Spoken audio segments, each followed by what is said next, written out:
Quero agradecer, Major Olímpio, cumprimentar o nosso relator, senador Tasso Gereissati, todos que participam dessa audiência pública. E eu gostaria de fazer 3 colocações. A primeira delas, de que, de fato, lá no Paraná já participei de muitas reuniões com a Polícia Civil, né, representação, Polícia Científica, Polícia Federal, policiais rodoviários federais, agentes penitenciários e Guarda Municipal, né? Enfim, foram encontros já desde o ano passado, discutindo várias situações. A primeira delas que, de fato, a gente tem que ter um respeito, né, uma consideração, um olhar muito especial para essas categorias. Eu fui muito no sistema prisional também visitar, ver, discutir, e eu dizia para o pessoal, olha, eu não aguentaria trabalhar aqui um mês, né? Quanto mais 20 anos, 15 anos, 30 anos, porque eram situações assim difíceis. Aquilo que foi mencionado pelo Gutierrez das cadeias no nosso estado também, mas são no Brasil todo, é uma situação complicada, difícil, né? Você tem lugares para 20 pessoas, são 60, 70, 80, 100 pessoas. Então, a gente tem que olhar com calma. Agora, eu, ao mesmo tempo, eu sempre defendi um ponto de vista. As contas têm que fechar, né? O que entra, o que sai, tem que fechar. Então, eu perguntaria para o Nailo, me permite chamar de Nailo, doutor Nailo, né? Mas doutor Nailo, se a gente poderia ter, em relação à Polícia Militar, Polícia Civil, esses cálculos, né? Quanto que se arrecada e quanto que se gasta, né? Vamos usar esse verbo para aposentadorias, pensões, né? Para a gente ver, porque estudar, por exemplo, eu acho que 100% de tempo foi muito radical, eu acho, por exemplo, na Câmara. A proposta era 20%, também era muito baixa, e a outra era 100%.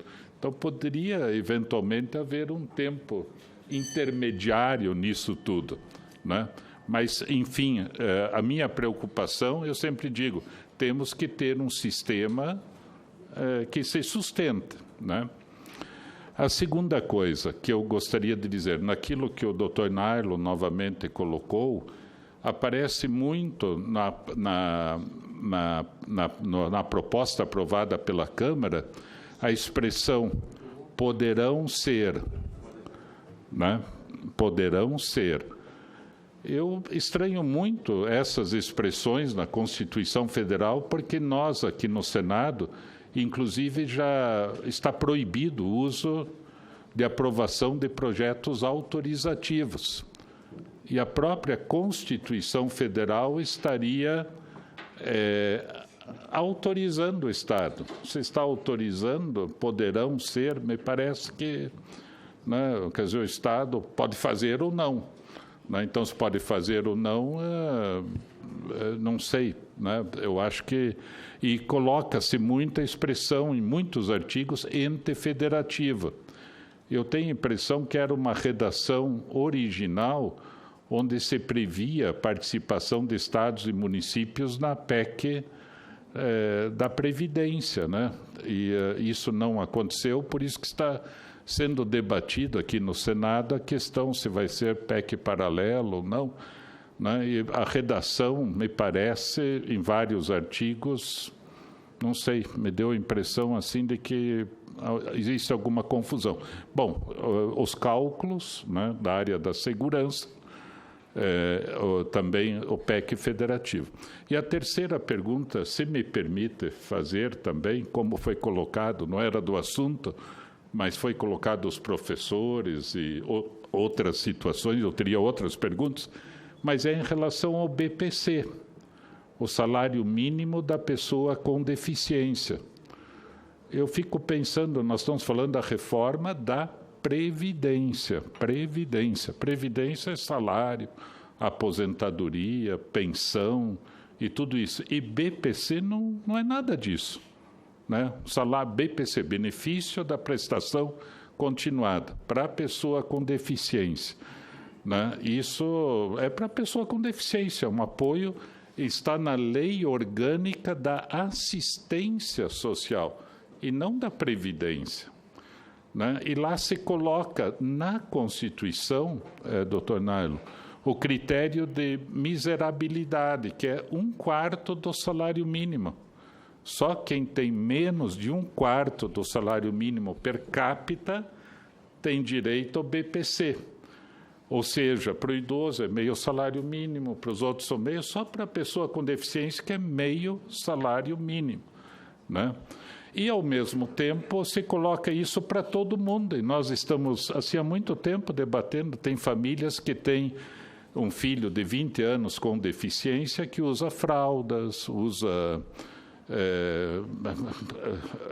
alimentação parenteral, alimentação, a mãe não trabalha, né, e por causa do filho, tem que ficar cuidando do filho, né, quer dizer, uma série de coisas. Então, não pode ser 1/4 do salário mínimo para todo mundo, é diferente de uma pessoa cega, pessoa surda, deficiência múltipla, microcefalia do Zika vírus. A gente vê essa criançada, muitos deles vão precisar de apoio a vida toda. Mas a pergunta é, por quê? Então, eu até sugeriria para o nosso relator, que é muito sensível, a gente já fez esse debate na casa, tirar tudo isso da reforma da Previdência. Quer mudar? É lei orgânica da assistência social, não da Previdência. Tem que ter avaliação biopsicossocial, isso está correto. Não existe ainda isto, mas assim a gente olhar para a pessoa e dizer, olha, essa pessoa aqui tem um filho, e ainda mais, é mais cruel ainda, mais cruel, porque tem famílias que têm 2 filhos com deficiência, 3, 4. Já imaginou ter 4 filhos com deficiência? Ninguém trabalha na família, né? Não, mas aí o que a PEC fala? O primeiro ganha pensão, isso passa a constituir renda. Não está escrito isso aqui é uma... Assim, e daí a pessoa tem um salário mínimo e a renda passa a constituir renda, aí são 2 salários mínimos. Tem que ver os vídeos aí para ver como é difícil. Então, eu diria, assim, em relação a esse item em particular, por não se tratar de previdência, e sim de assistência, e a gente vem debatendo isso o tempo todo, e eu falo, inclusive, isso com conhecimento, porque eu tenho um filho com deficiência intelectual, física também, mas eu tenho condição de ver, mas eu vejo situações de mães, pais aí, meu Deus do céu, não tem que ajudar, tem que fazer, e é um benefício assistencial. E tem em outros países, como foi mencionado na Previdência, a experiência de outros países. Tem países, inclusive, que ganham salário mínimo, é deficiente, nem olha a renda. Poderia ser para mim e o meu filho ganharia também, né? Mas, enfim, então, esse é eu sei que o senador Tasso é muito sensível a isso também, Major Olímpio, o partidos todos fazendo esse debate na direitos humanos, nos assuntos sociais e tal. Então, não é previdência, simplesmente dizer isso é assistência, não é previdência, não sendo previdência, bota para fora e mudamos, se for o caso, a lei da assistência, LOAS, Lei Orgânica da Assistência Social, né? Então, acho que houve uma confusão, desde o começo disse que isso, não entendia por que é isso, mas, em todo caso, talvez possa esclarecer um pouquinho mais e conversarmos mais sobre isso também, porque a Previdência paga, não com recurso da Previdência, paga porque a Previdência tem uma estrutura física nos estados todos que permite não duplicar, né, postos de atendimento, que é bom, né, economiza dinheiro, usando a estrutura da Previdência para pagar, mas não o recurso da Previdência. Obrigado. São as 3 perguntas, né? Obrigado.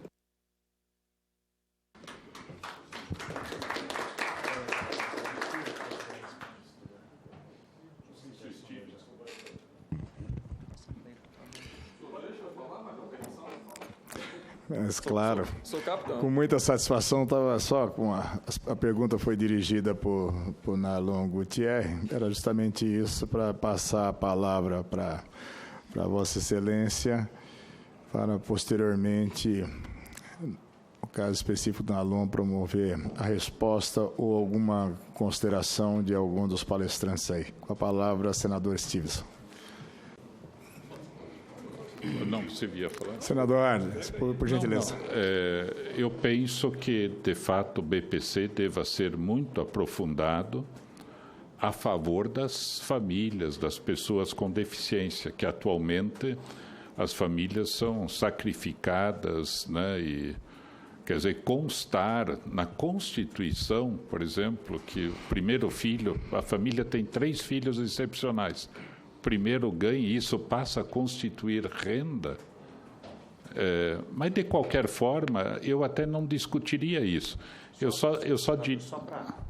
Só para complementar, eu esqueci de mencionar, em relação a esse ponto específico, ele estava no texto original da proposta, não está mais essa questão do primeiro e segundo benefício. Né? Isso não está mais previsto. Pelo menos eu li no texto, talvez eu tenha não lido estava... o texto. Isso, Bom, mas de qualquer só forma, como esclarecimento, desculpe. Eu só quero parabenizar também. Eu acho que é bom, me permite chamar ao senhor também, com tranquilidade, com segurança. Agora, simplesmente dizer o seguinte: isso não é previdência. Quer dizer, nós estamos discutindo reforma da Previdência. Isso não é previdência. Temos que discutir bastante, seja do idoso, ou seja da pessoa com deficiência, e melhorar, e aprimorar a avaliação mas não é previdência, não tem interface com previdência. Então, é assistência. Então, é um assunto estranho. O pessoal costuma dizer um jabuti, né? Mas é um assunto estranho à previdência, porque não vai ficar para ninguém, não é pensão, não é isso, não é aquilo. Muito bem. Eu gostaria, por exemplo, de continuar a discussão lá no Paraná com as forças de segurança. Né? Claro que se alguém diz, eu quero me aposentar com 50 anos, muito bem. Qual que é o cenário de déficit nisso? Ou com 55, ou com 60. Né?